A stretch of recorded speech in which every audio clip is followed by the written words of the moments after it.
નમસ્કાર દર્શક મિત્રો, અત્યારે સ્પાર્ક ટુડે ન્યૂઝની ટીમ કોયલી રિફાઇનરી ખાતે પહોંચી આવી છે ને અહીંયા જે રીતના આપ જે લોકટોળા છે તે જોઈ રહ્યા છો, જે આ મૃતકના જે પરિવારજનો છે તેઓ અત્યારે ધરણા પર બેઠા છે અને તેઓ એક માંગ કરી રહ્યા છે કે જે આ ઘટનામાં જે મૃતક થયા છે તેઓને યોગ્ય વળતર મળે તેવી માંગ કરી રહ્યા છે। તમામ લોકો આ તડકામાં તેઓ અત્યારે પોતાના પરિવારજન જે સ્વજન છે તે ગુમાવ્યા છે તેમને યોગ્ય વળતર મળે તેવી માંગ સાથે અત્યારે તેઓ વિરોધ કરી રહ્યા છે અને તમામ જે મહિલાઓ છે જે અહીંયા રિફાઇનરીનો જે ગેટ છે ગઈકાલે મોટી જે દુર્ઘટના ઘટી હતી IOCL કંપનીમાં જે ટેન્કમાં બ્લાસ્ટ થયા હતા તેમાં 2 સ્વજનોના મોત થયા હતા, તેને લઈને તમામ જે લોકોમાં અત્યારે રોષ જોવા મળી રહ્યો છે। તમામ લોકો છે તે અહીંયા અત્યારે વિરોધ કરવા બેઠા છે ને જી શું કહેશો તમારું? મારો ભાઈ 6 વાગે અંદર બેઠેલો ચા નાસ્તો આપવા, તે ઘડે થઈ ગયેલો એવો છાતીમાં દુખાવા જોઈએ। જો હું કમ્પ્લેટ કહું ને મમ્મી છું, 6 વાગે મારો છોકરો છૂટે ને તો જગલે મોકલી દીધો મારા છોકરાને, તો એની આવું અમારે આ કોને અમત જવાલી અમારા તકી જાન નહીં થઈ, ભાઈ મારા પાણી પીડા મોકલ્યા, તમારા છોકરાનો બેલી કોણ છે આવે અત્યારે? મારા ઘરમાં કોઈ કમાવાનું નહીં, મારો ધણી નહીં કમાતો, કઈ ખવડાવવાનું પૂરું કરવાનું હા મને નહીં, મારે કોણ ખવડાવશે? જે મારો મહેનત મારો છોકરો જતો મારે નાઈ જો એટલે જો બસ।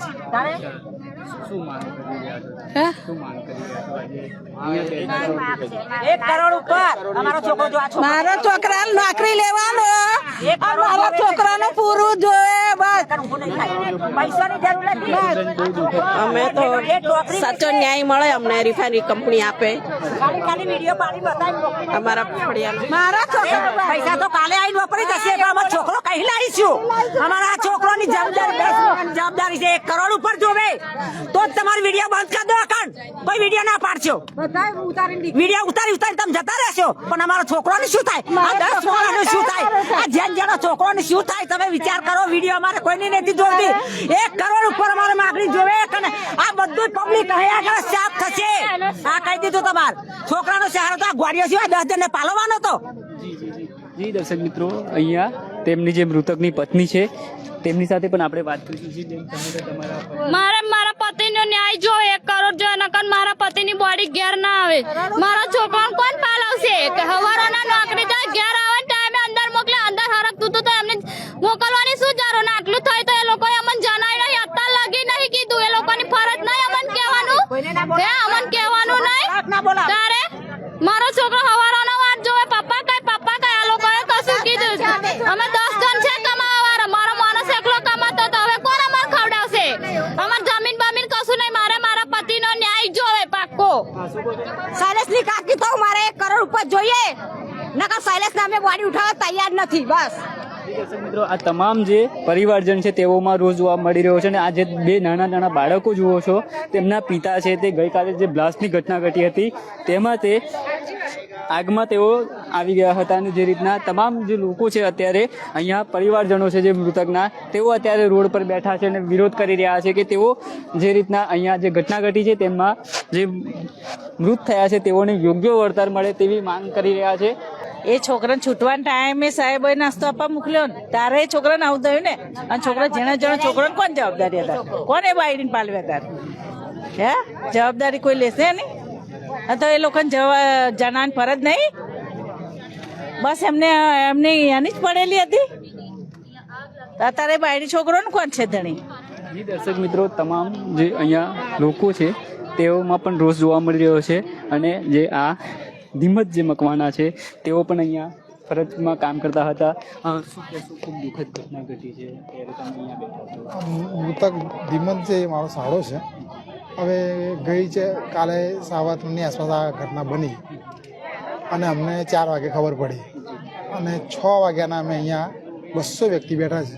અમને કોઈ જ ઇન્ફોર્મેશન નથી કે તમારી ડેડ બોડી છે કે એને ઈજા પહોંચી છે। અમને તો એવું જ હતું કે એને ઈજા પહોંચી છે, દવાખાને લઈ ગયા છે, આ તો અંદર છે। સવારે 4 વાગે કોઈ કર્મચારીનો એની વાઈફ પર ફોન આવ્યો કે ભાઈ તમારા હસબન્ડનું ડેથ થઈ ગયું છે, બરાબર છે? આ જ ઘટના છે। અમને કોઈ જ અધિકારી, કોઈ સાહેબ, કોન્ટ્રાક્ટર કોઈ જ કશું પૂછવા આવ્યા અંદરથી નથી, કોઈ આવ્યું? કોઈ જ નહીં. અમે અમારી જાતે જ ગઈકાલના ભૂખ્યા દરજા બેસી રહ્યા છે. પાણી સદીકાનું કોઈ પૂછવા તૈયાર નથી અમારે. હા, ફોન કરે છે તો બી કાપી નાખે છે, એમનું નામ સાંભળે છે છતાં આપણે પણ. કરીને ફોન હા, એને કોન્ટ્રાક્ટર. એને અમે ફોન કર્યો કે અમારો ધીમંત નામ સાંભળીને કોઈ ફોન કાપ કરી દો, પછી ફોન ઉપાડ્યો જ નહીં અમારો. તો અહીંયા માણસની કિંમત જ નથી.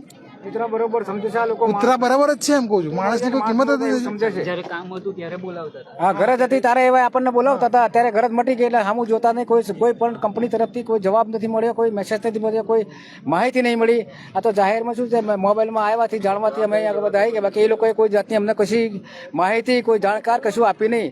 આ લોકો એવું સમજે છે કે વર્કર છે એટલે કૂતરા બરોબર સમજે છે, કૂતરું મરી ગયું એને માણસ મરી ગયા એવું આ લોકો સમજે છે. બગર જો એવું ના સમજતા હોય તો એ લોકોને અહીંયા હાજર થવું જોઈએ, કહેવું પડે કે ભાઈ જે તમારી હમદર્દી છે એ અમે સ્વીકાર લઈશું, તમે જે કંઈ બન્યું એનું કંઈ બીજું બધું થવાનું નથી, બરોબર છે, એ પણ અમને જવાબ આપવો જોઈએ. હવે અંદરના જે મેન સાહેબો જે છે બરોબર છે, એને કંપની સુવિધા આપે છે, બંગલો આપે છે, ગાડી આપે છે, બરોબર. તો અમે જે નોર્મલ કોન્ટ્રાક્ટરમાં અમે જે કામ કરે છે એનું શું? બહારના લોકો સાહેબ અહીં બની જાય છે, બરોબર છે, અને એ બી લોકો માણસ નથી ગણતા. ત્યાં અંદર આપણે ટાઉનશીપમાં જઈએ તો એ લોકો આપણને ગુજરાતીને માણસ નથી ગણતા, ઓનલી ફોર હિન્દી લોકો છે, ગુજરાતી કોઈ સાહેબ નથી ત્યાં આગળ. તો ટાઉનશીપમાં બી એ તો તકલીફ તો છે જ વર્કર પર, અને એ જ લોકો અહીંયા કામ કરે છે એમના ઘરવાળા, બરોબર છે.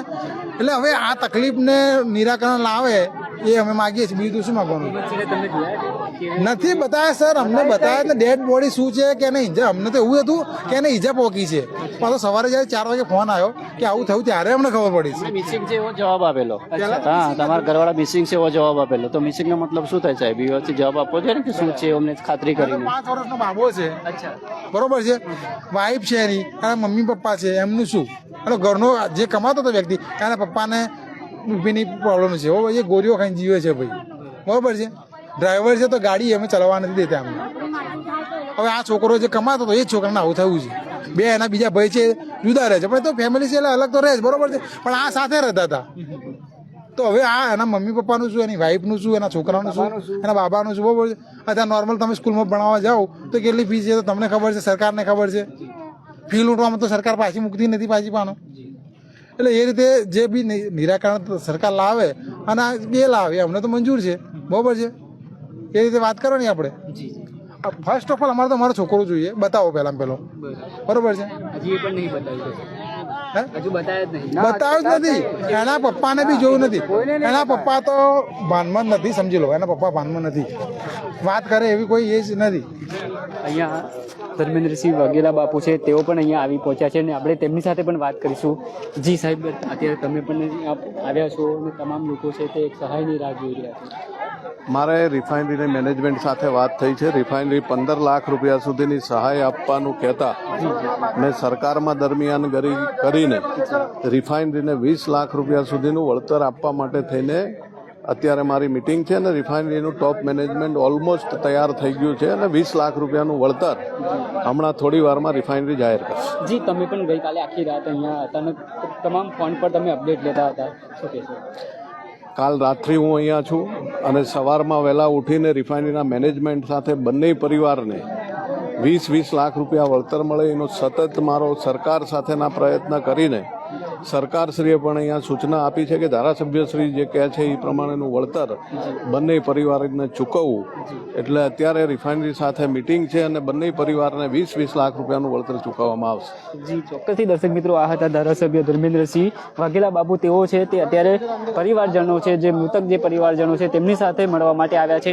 જી સાહેબ, 20 લાખ રૂપિયાનું વળતર મળશે તેવું થઈ રહ્યા છે. હવે જો હું તો એનો જીજાજી થઉં છું, એ એના પપ્પાને પૂછવું પડે, બરોબર છે. મારાથી ડિસિઝન ન લેવાય, એટલે એને પપ્પા સાથે વાતચીત કરીને એના પપ્પાને શું જોઈએ છે પછી વાત કરીએ આપણે. જી, ચોક્કસથી દર્શક મિત્રો, આ બાજુ આપ દ્રશ્યમાં પણ જોઈ શકો છો કે ધર્મેન્દ્રસિંહ વાઘેલા બાપુ છે, તેઓ પણ અત્યારે અહીંયા પરિવારજનની આગળ છે તે આવ્યા છે અને અત્યારે તેઓ પણ પરિવાર સાથે વાતચીત કરીને તેઓ જે આ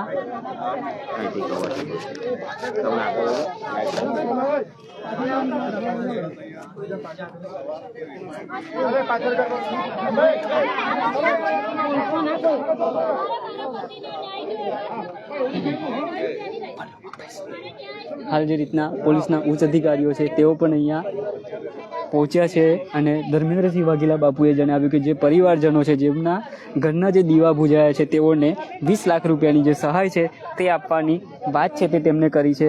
આપણે પરિવાર સાથે પણ આપણે વાતચીત કરીશું. જે રીતના ગઈકાલે રિફાઇનરી ખાતે IOCL કંપનીમાં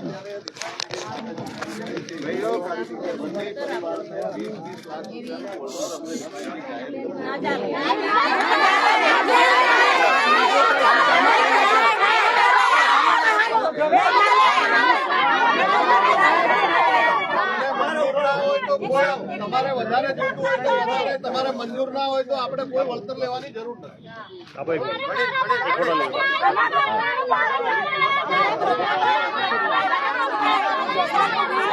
હાલ અત્યારે જે રીતના ધર્મેન્દ્રસિંહ વાઘેલા બાપુએ જે મૃતક પરિવારજનો છે તેમની સાથે વાત કરી છે અને જે પરિવારમાં જે રોષ છે તે જોવા મળી રહ્યો છે. પરિવારજનો માંગ કરી રહ્યા છે કે 20 લાખ રૂપિયામાં શું થાય. તેમના ઘરનો જે દીપક છે તે બુજાયો છે, પત્ની વિધવા થઈ છે, નાના બાળકો છે તે પોતાના બાપને ખોયો છે.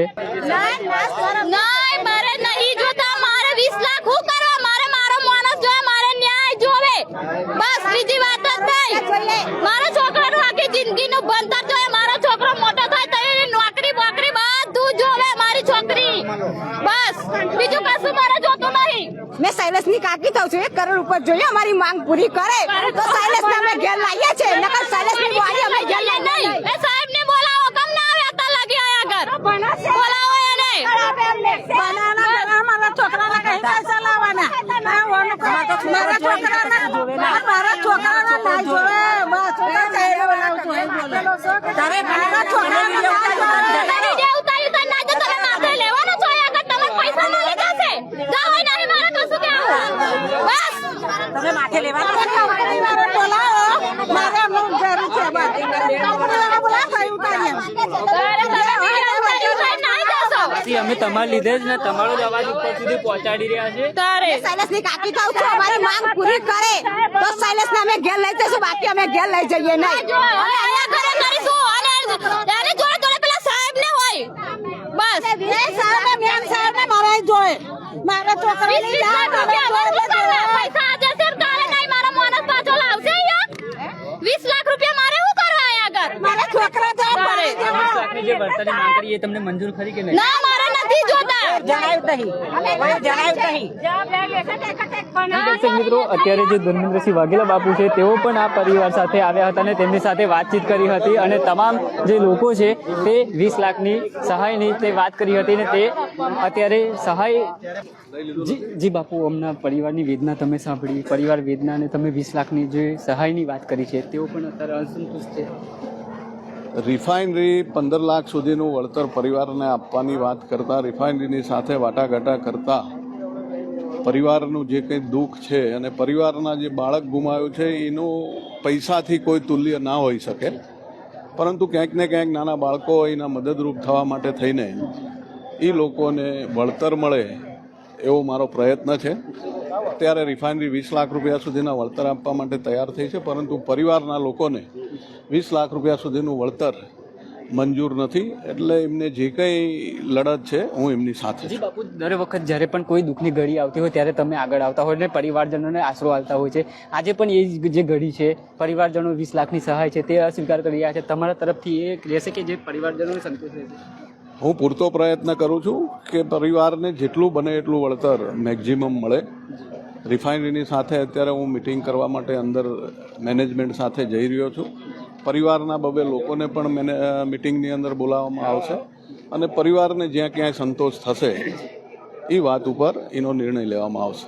જી ચોક્કસથી દર્શક મિત્રો, ધર્મેન્દ્રસિંહ વાઘેલા બાપુ છે જે પરિવારજનોને જે સંતોષકારક જવાબ મળે તે દિશામાં પણ તેમના દ્વારા પ્રયાસ છે તે કરવામાં આવી રહ્યા છે. હમણાં થોડીક ક્ષણોમાં તેઓ અત્યારે અંદર જઈને જે અધિકારીઓ છે, જે કંપનીના જે કર્મચારીઓ છે તેમની સાથે જઈને વાતોઘાટો કરશે અને જે રીતના ધર્મેન્દ્રસિંહ વાઘેલા બાપુએ જણાવ્યું કે આ જે પરિવારજનો છે, જે મૃતક પરિવારજનો છે તેને 20 લાખની સહાય આપવાની જે આ રિફાઇનરી કંપની છે તેમના દ્વારા નક્કી કરવામાં આવ્યું છે, પણ જે પરિવારજનો છે તે વધુ વળતરની માંગ કરી રહ્યા છે અને આ જ રીતના જે 20 લાખની જે રકમ છે તે ક્યાંક આ પરિવારમાં જે દુઃખની જે ઘટના ઘટી છે, પરિવારનો જે મોભી ગુમાયા છે, તે પૈસાની તુલના નથી કરી શકાતું, પણ જ્યાં ક્યાંક ને ક્યાંક તેઓને જે સપોર્ટ થાય, થોડું ઘણું તેમને રાહત મળી શકે તે માટે જે ધર્મેન્દ્રસિંહ વાઘેલા બાપુ છે, ધારાસભ્ય છે, તેમના દ્વારા જે પરિવારજનોને વધારે સહાય મળે તેવા પણ પ્રયાસ કરવામાં આવશે. કેમેરામેન આર્યનસિંહ ઝાલા સાથે હું રવિ સિંધાસ, પાક ટુડે ન્યૂઝ, વડોદરા.